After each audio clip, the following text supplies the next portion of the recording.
2차 시에서는 생활 속의 방사성 물질인 라돈에 대해서 하겠습니다.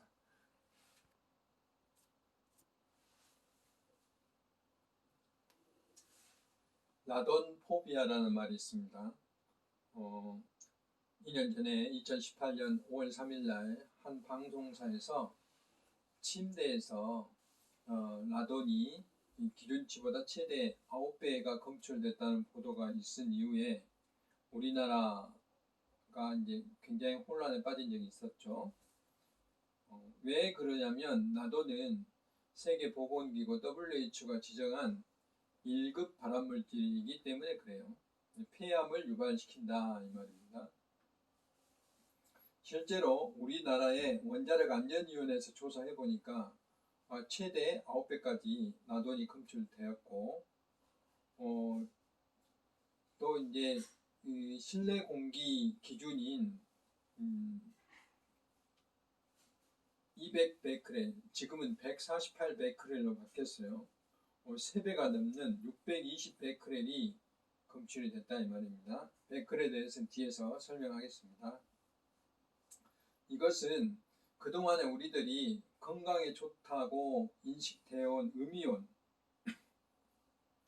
음이온 발생을 위해서 침대 그 매트리스 내부에 모자나이트라는 광석을 사용했는데,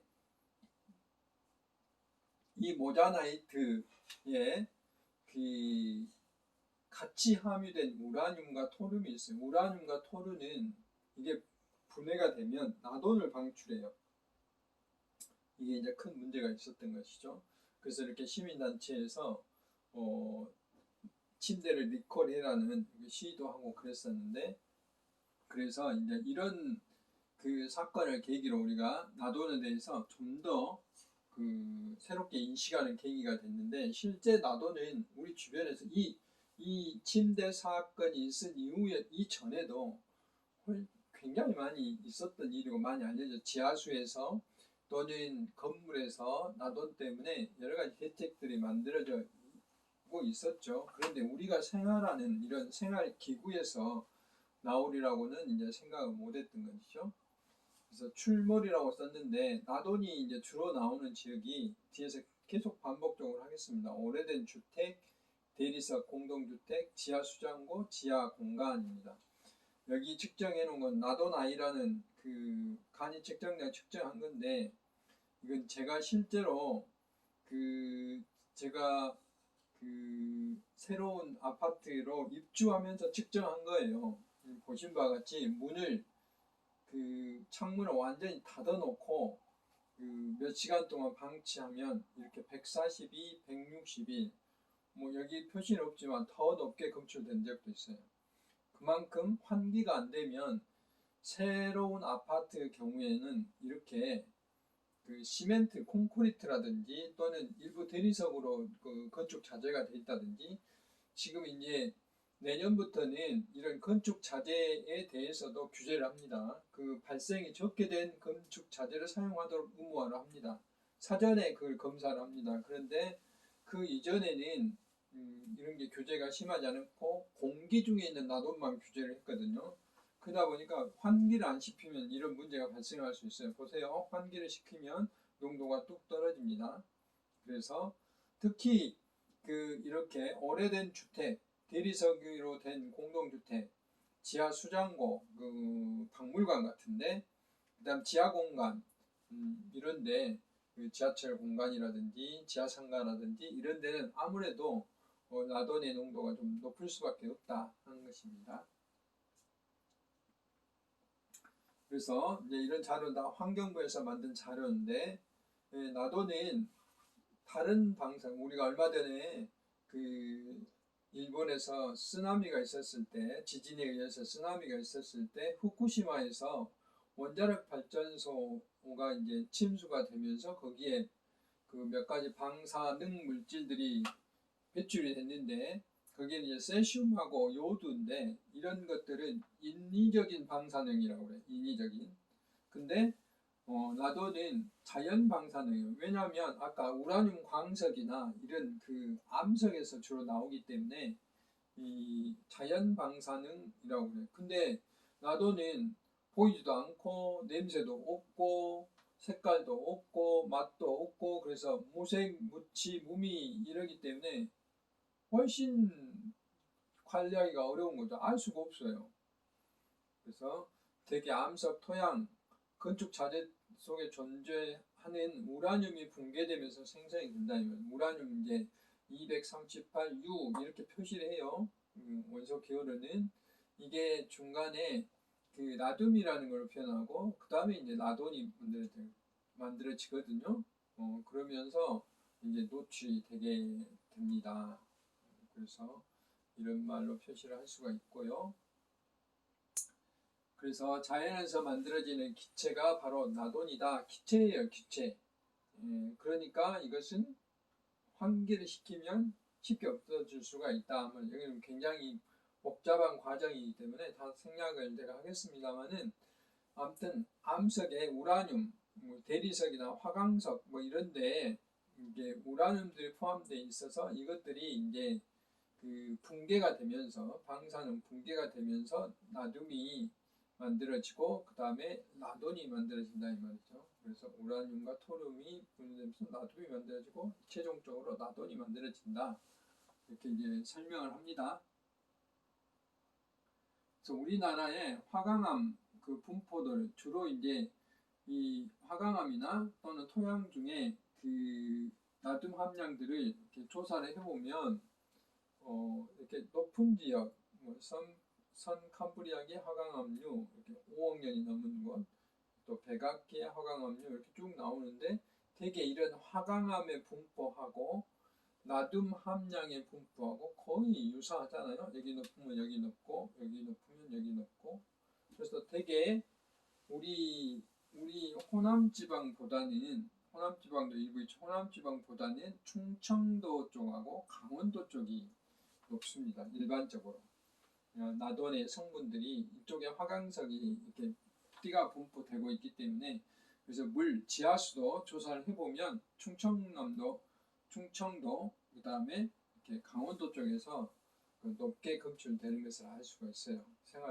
그래서 이런 쪽에서 특히 이제 방사선에 더 주의를 기울여야 되겠죠. 우리 지역은 아주 일부에서만 검출이 됐는데 크게 신경 쓸 정도, 주의할 정도는 아닙니다. 그래서 이렇게 지하수 중에 나돈 농도를 분포를 쭉 이렇게 표시해 놓은 것을 보시면 알 수가 있는 것이죠. 이렇게 보면 빨간 게 높고 파란 게 낮고 그러죠. 파란 건 낮고 파란 것은 그런 대로 괜찮은 곳이고요. 보시면 아까 설명한 바와 같이 충청도 2, 3 이쪽 지역이 지하수에서도 많이 점이 빨간 게 많죠. 이걸 알 수가 있습니다. 나돈을 방출할 수 있는 대표적인 그 건축 자재가 이제 이렇게 석고보드, 벽돌, 콘크리트 그래도 우리 나무 건축이 아닌 바에는 전부 다 나온다고 생각하시면 돼요. 우리 주로 이제 콘크리트 건물이 많기 때문에 이랬을 때는 그 나돈에 대한 방출을 미리 방지할 수 있어야 되겠죠. 근데 지금부터는 건축 자재 자체를 규제를 하기 때문에 조금 더 우리가 안심할 수 있지만은 건축 자재부터 우리가 관심을 가져야 된다 하는 겁니다. 1급 발암물질이다 하는 것은 이미 이제 밝혀졌고 WHO가 발표를 해서 인정된 건데 이것은 뒤에서 한번 다시 말하겠지만 그 방사선은 알파, 베타, 감마선이 있는데 나돈은 알파선에 해당돼요. 그래서 알파선은 어떤 기능이 있냐면 벽을 잘 뚫지는 못해요. 특히 콘크리트 벽 같은 경우 뚫지를 못합니다. 그런데 우리 인체에 들어왔을 때 훨씬 더 심각한 영향을 미친다. 감마선 같은 경우는 콘크리트 말고 이게 그 쇳덩어리도 뚫고 나가요. 근데 콘크리트는 뚫지를 못합니다.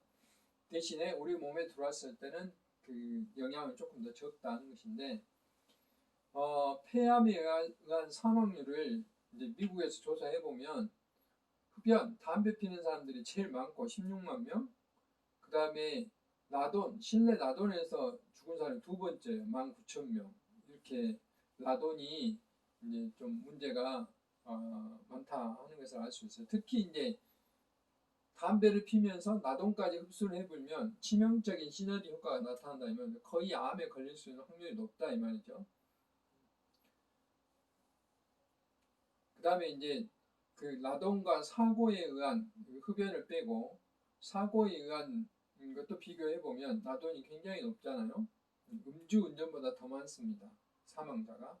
이제 이런 것을 봐서 라돈을 우리가 그냥 쉽게 넘기면 안 된다는 것을 알 수가 있습니다. 위해서는 앞에서 말씀드렸다시피 특히 이제 숨을 쉬면서 호흡을 통해서 우리 인체에 들어오기 때문에 우리가 환기를 잘해야 된다는 거. 그 라돈의 그 오염된 물들 지하수의 일부들은 한 1, 2% 아직 극히 적은데 이것도 그냥 마시면 안 되죠. 이제 만약에 이런 물들에 어쩔 수 없이 마셔야 된다 하면 그 산소 호흡 같은 거, 그 우리가 금붕어 키울 때 있잖아요. 공기 발생기 이런 것을 해서 이런 조치를 해서 먹어야 되겠죠. 마셔야 되겠죠. 그런 것을 알 수가 있고요. 앞에서 설명했던 내용들입니다.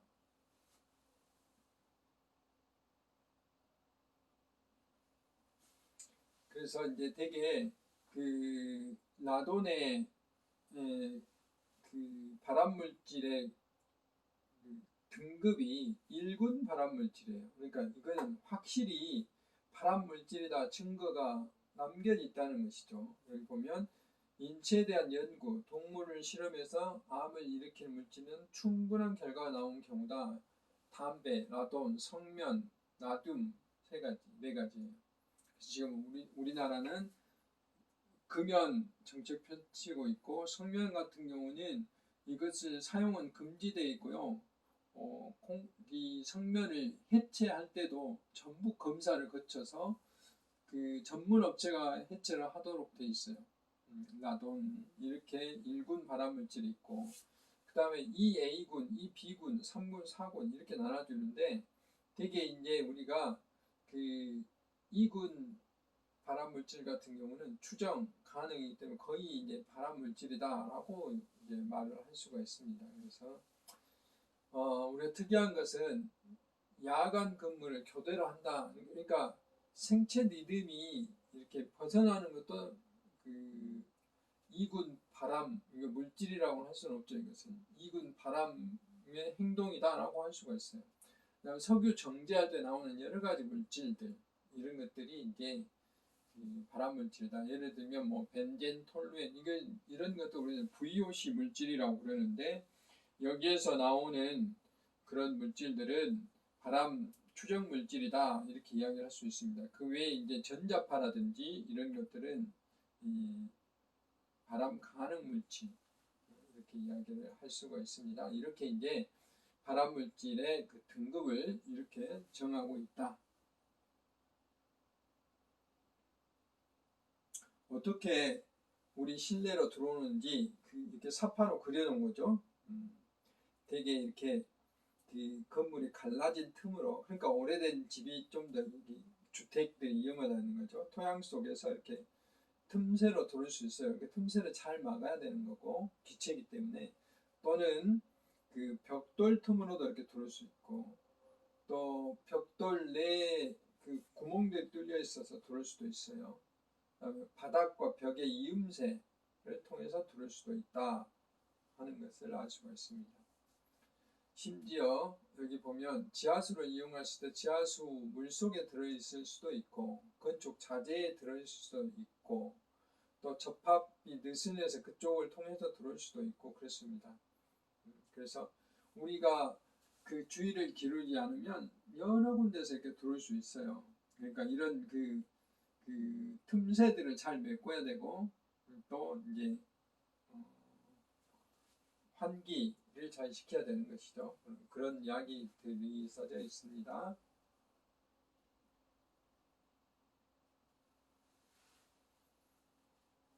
이제 이것은 그 앞에서 다 설명했던 내용들인데 조금 더 이제 좀 크게 글씨를 써놓은 것이죠. 그래서 주로 이제 이렇게 갈라진 틈을 통해서 토양으로부터 들어오는 게 제일 많다. 95% 정도 된다 하는 것입니다. 그래서 실외보다는 실내가 위험하기 때문에 그걸 우리가 정확히 인식을 해야 된다. 아까 앞에서 말씀드렸다시피 토양, 건축자재, 지하수에서 할 수 있는데 지하수는 좀 적고 이 두 가지 것에 이제 크게 발생할 수 있다 하는 것을 알 수가 있습니다. 그 다음에 특히 이제 계절적으로 보면 겨울철에 훨씬 더 높게 농도가 나오는데 그건 당연히 겨울철에는 창문을 잘 열지 않기 때문에 환기가 부족해서 그런 일이 발생할 수도 있다 하는 것이죠. 그리고 이제 오래된 주택, 그런 틈새들이 발생하기 때문에 훨씬 더 높게 나타날 수 있다.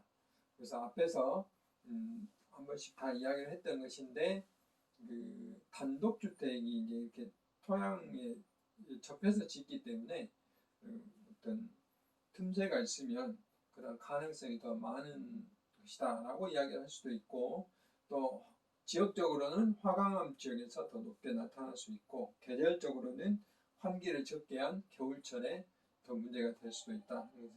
그래서 겨울철에도 충분히 이렇게 환기를 할 수 있도록 이렇게 해야 된다 하는 것을 우리가 알 수가 있습니다.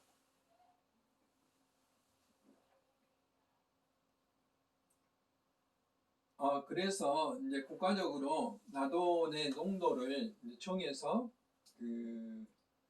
관리를 하고 있는 거죠. 마치 환경 기준처럼 나돈도 실내 공기질 기준 또는 다중 이용 시설, 지하 공간이라든지 이런 것들은 이제 특별히 이 실내 공기질 기준에서 148 베크렐로 규정을 이렇게 해놓고 있습니다. 그래서 이제 나라마다 조금씩 차이는 있어요. 이렇게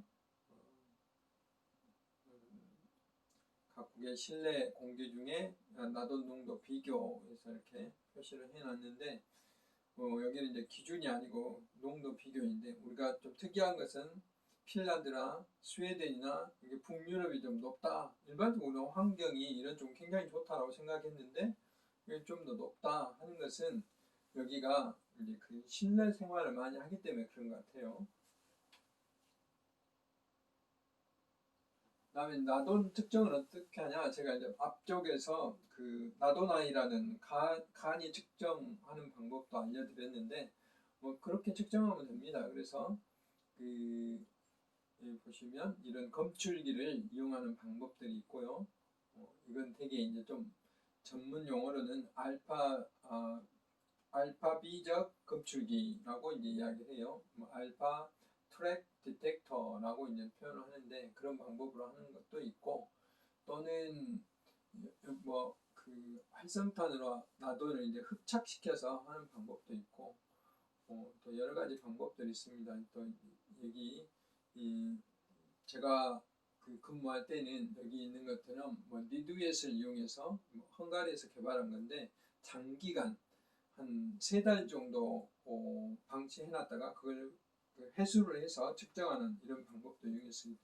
이런 단기 측정 방법과 장기 측정 방법을 동시에 하면 좋겠죠. 나돈의 저감 방법은 여러 번 말을 했지만 환기밖에 없어요. 환기하는 거 가장 이제 좋은 방법이고 가장 손쉬운 방법이다라고 이야기를 할 수가 있습니다. 꼭 이제 나돈뿐만 아니라 실내 공기질을 적정하게 관리하려면 적정 하루에 몇 번씩 환기를 해야 된다는 건 당연한 이야기입니다. 특히 미세먼지가 발생했을 때도 실내 공기질을 환기를 조금은 해야 된다는 거죠.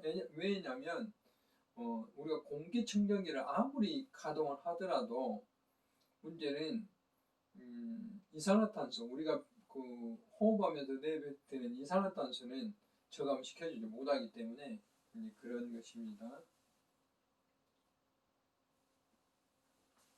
그 다음에 건물 안에 나돈 저감은 당연히 아까 원인을 알았기 때문에 그걸 이제 없애면 되겠죠. 틈새가 있으면 여러 가지 보강제를 이용해서 갈라진 틈새를 잘 막으면 그래도 나돈이 상당히 많이 저감이 될 수가 있고 또 이제 흙 속에서 토양에서 나돈이 배출되는데 나돈 그런 배출 장치가 있어요. 토양 나돈 배출 장치라는 게 별도 있기 때문에 이런 것을 이제 만약에 이제 라돈이 많이 나오는 지역이라면 이런 장치를 활용하는 것도 하나의 방법이다라고 할 수가 있고, 그다음에 외부 공기 유입 장도 유일한 수단이다, 유용한 수단이다 하는데, 과거에 비해서 요즘은 열 교환기랑 해가지고 최근에 만들어진 아파트는 다 이게 설치가 돼 있어요. 그러니까 단독주택도 그런 장치를 설치하면은 외부의 공기를 이렇게 흡입하고 그 내부의 공기를 바깥으로 내보내면서 열은 빠져나가지 않도록 하는 그 있어요. 그러면서 필터가 달려져 있기 때문에 미세먼지도 이렇게 걸러주는 이런 장치들이 있거든요. 근데 앞으로 학교 같은 경우는 의무적으로 다 하도록 돼 있고, 아파트도 6층 이상은 다 이게 의무적으로 하도록 돼 있어요. 왜 6층 이상부터냐면 이거는 소음 진동에 의한 법에 의해서 하도록 돼 있기 때문에, 실내 공기질 때문에 해놓은 것은 아니고. 근데 요즘은 미세먼지 때문에 굉장히 유용하게 활용될 수가 있고, 또 라돈을 이렇게 제거하는데도 상당히 유용하다 하는 것입니다. 그래서 그 외부 경계 교환 장치, 열 교환 장치라고도 하는데, 이런 걸 이용하면은 좋겠다는 생각입니다. 이제 마지막으로 그 생활 속의 방사선 노출량에 대해서 할 텐데요. 일반적으로 그 인체에 그 문제를 일으키는 그 순간적인 노출량은 500mSievert예요. 아까는 이제 우리가 베크렐이란 말을 했는데, 지금은 이 시버트라는 단위를 사용하는데, 단어에 대해서는 좀 더 뒤에서 하고, 이 방사선 작업을 하는 그 종사자들한테 허용되는 그 농도가 50시버트예요. 50시버트 정도 되고, 50mSiever트 정도 되고, CT 촬영하면 2에서 3 정도의 그 방사선에 노출이 됩니다. 라돈 침대, 사고가 났던 라돈 침대에서 자면은 CT 촬영보다는 조금 더 낮거나 조금 높거나 그러죠. 이거 관계없이 우리가 그 1년 동안 생활하면 그 자연 방사선의 노출량이 3시버트예요. 3mSiever트. 근데 이제 우리가 인공 방사선에는 1 정도가 허용 기준이거든요. 우리가 X선 한번 쪼이게 되면 0.1에서 0.2 정도 된다 이 말이죠. 그래서 이 정도 되고, 이걸 좀 더 이제 그 이렇게 알기 쉽게 표현한 그림을 보면, 영광군청에서 이게 그 원자력 발전소가 있기 때문에 이런 걸 하고 있는 것 같아요. 아까도 설명했지만 자연 방사선이 연간 한 10 정도 되고요. 그 다음에 우리가 비행기 여행, 우주 왕복을 1회 하면 0.07 정도 이렇게 되고, 등산, 북알프스를 등산을 한 번은 0.026 정도 된다고 그래요. 원자력 발전소 주변, 그 다음에 X선 촬영 아까 말씀드렸고, 암 치료 했을 때 허용 방사선량 아까 50이라고 그랬죠. 이 정도가 될 수 있다. 이렇게 알기 쉽게 표현을 해볼 수가 있습니다. 자연 방사선과 인공 방사선에 대한 설명이고, 그래서 우리는 항상 이런 자연 방사선에 노출되어 있다. 근데 보이지 않기 때문에 어디가 높은지 낮은지 알 수가 없죠. 또 한 가지는 우리가 많은 과학 기술, 의료 기술에 방사능 동위 원소라는 걸 사용을 해요. 이런 걸 사용하는데, 이것도 이제 주의를 기울여서 사용해야 되는 것이죠. 그 다음에 방사능 물질이 많이 나오는 이런 곳, 핵실험, 우라늄 광산 이런 주변에서 문제가 될 수도 있다 하는 것이죠. 특히 이제 방사선이 문제가 되는 것은 이게 없어지는데 굉장히 오래 걸린다는 거죠. 어떤 것은 100년이 걸린 것도 있다. 그래서 이렇게 안정된 원자핵을 갖고 있으면 그 방사선이 나오질 않는데, 이게 이제 안정되지 않는 불안정하니까 밖으로 가볍게 빠져나가는, 들뜬다고 그럴까요? 들뜨는 그런 것 때문에 이렇게 양성자, 중성자가 만들어지면서 전자파도 만들어지고 방사선이 만들어지는 거예요. 그래서 아까 앞에서 제가 잠깐 설명했지만 알파, 베타, 감마선이 있는데, 알파선은 여기는 종이도 뚫지 못해요. 그 다음에 베타선은 금속판을 뚫지 못하고, 그 다음에 이 감마선은 콘크리트를 뚫지 못합니다. 그래서 이런 의미로 보면 감마선이 제일 위험한데, 이렇게 방사선의 전리작용은 이 투과성은 감마선이 제일 위험한데 전리작용, 인체에 해를 미치는 것은 알파선이 제일 커요. 그러니까 이것은 그 제거하는 것은 쉬운데 한번 우리 몸속에 들어오면 인체 영향은 굉장히 크다는 거예요. 그래서 라돈이 위험하다는 거예요. 라돈은 알파선으로 방출되기 때문에 우리 인체에 들어오면 훨씬 더 영향이 크다 하는 겁니다. 그래서 방사선은 이제 문제가 되는 것은 이렇게 방출되면서 굉장히 강한 에너지를 내요. 에너지를 냈기 때문에 그게 이제 인체에 해로운 것이죠. 그래서 그냥 앞에서 설명했던 내용들을 다시 한번 반복하는 거예요. 방사능이라는 것은 방사선 물질이 방사선을 내는 것이다. 우리가 방사능이 있고 방사성 물질이 있고 방사선이 있는데 방사성 물질이 아까 그 우라늄이라든지 또 세슘이라든지 이런 것들이 방사선을 내는 것, 이런 것들을 우리는 방사능이라고 이야기해요. 어떤 힘이죠, 힘. 에너지를 말하죠. 그렇게 이야기를 할 수가 있습니다. 그래서 방사능은 앞에서 베크렐을 설명했고 제가 시버트 설명했는데 그것만 구별하시면 됩니다. 우리가 전구에서 불을 비치면 이게 뭐 몇 룩순이 이렇게 표시를 합니다. 이것은 우리 사람이 봤을 때 얼마나 밝냐 밝지 않냐는 게 룩수라는 사용하죠. 조도를 표시할 때. 근데 전구 자체가 가지고 있는 빛의 세기는 칸델라라는 걸 써요. 근데 우리 칸델라란 말 잘 안 쓰잖아요. 그런 것 같이 방사선도 지가 방사선 물질이 방사능을 이렇게 배출하는 그 세기, 그 수준을 베크렐이라고 그래요. 그 베크렐이 한 1초에 1베크렐은 1초에 핵이 하나씩 붕괴된다는 의미예요. 그러니까 전구가 가지고 있는 능력이다라고 생각하면 돼요. 근데 사람이 이것을 얼마만큼 영향을 받냐 하는 것은 시버트라고 표시는 인체에 미치는 영향의 크기를 시버트다. 가끔 여러분들 언론에 후쿠시마 문제가 터졌을 때 또 라돈 문제가 터졌을 때 베크렐로 표시할 때가 있고 시버트 표시가 있는데 이런 의미가 있다 하는 것을 알았으면 좋겠습니다. 근데 방사선이 나쁜 것만 아니고 우리 인류가 살아나가는데 굉장히 어떤 유용한 역할도 많이 해요. 농업, 품종 개량, 식품 보존이라든지 의료, 진단, 암 치료하는데 또 공업적으로 어떤 그 화학 반응을 촉진한다든지 연구, 공해, 조사, 뭐 추적자 테스트 뭐 이런 거 많이 해요. 특히 뭐 박물관에서는 이것이 몇 년 됐는가를 조사할 수도 있어요. 고고학에서는 아주 유용하게 많이 사용할 수 있고 그런 것에 따른 내용들이 되겠습니다.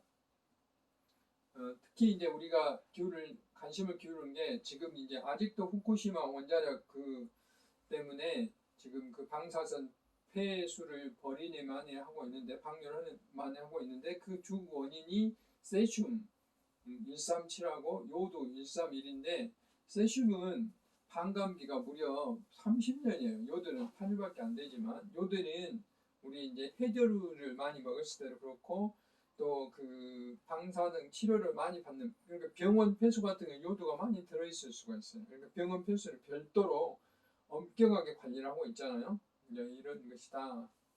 그래서 갑상선에 문제가 되고 여기는 근육이나 유전자에 돌연변이를 일으킬 수 있다는 것이죠. 그래서 이제 그런 것들이죠. 특히 먹이 연세 때문에 먹이 연세 쪽에 이쪽으로 갈수록 축적이 돼서 문제가 될 수 있다. 그래서 우리 먹이 연세 최정점에 있는 사람은 훨씬 더 문제가 될 수도 있다. 방사능 피해 사례는 체르노빌, 지금은 이제 우크라이나인데 옛날에는 소련령이었죠.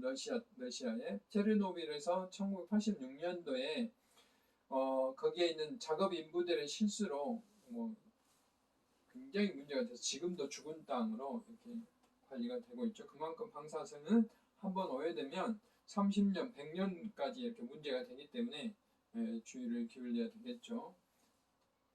그 다음에 미국의 쓰리마일 섬에서 원자력 사고 여기도 이제 운전 미숙으로 이런 일이 벌어진 적이 있어요. 그래서 30만 명이 대피한 사고가 있고 우리나라도 이제 원자력 발전소가 있기 때문에 항상 긴장해야 되는 거죠. 그래서 원자력 발전소는 조그만 문제 있어도 멈추잖아요.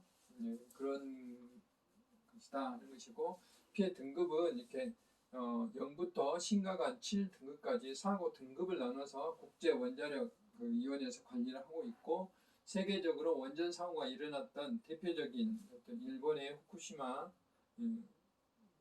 도 있고요. 그 다음에 미국, 이게 이 아까 앞에 설명드린 스리마일 섬, 이런 대표적인 그 사고 사례들이 있습니다.